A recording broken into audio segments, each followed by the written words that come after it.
Tambayan Quadro na papakinggan na sa Spotify.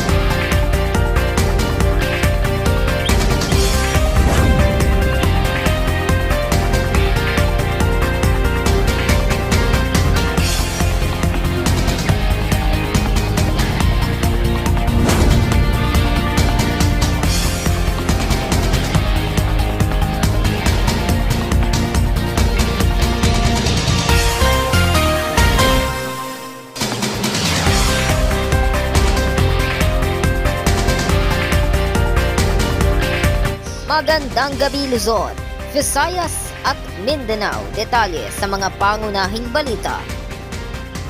Sa pool sa video kung paano pinagtulungang bugbugin ang isang dalagita sa Caloocan. Ang biktima ginulpi dahil daw pinagbibintangang chismosa.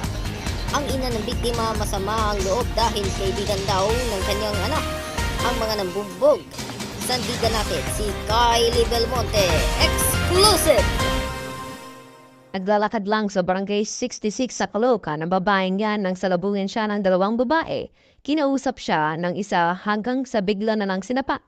Ang kasama ng babae, sinabunutan at pinagsasapak din ng dalagita. Hindi sila tumigil kahit halos masubsob ang biktima. May dumating namang isang lalaki para umawat pero hindi pa rin kamidigan dalawa sa panununtok.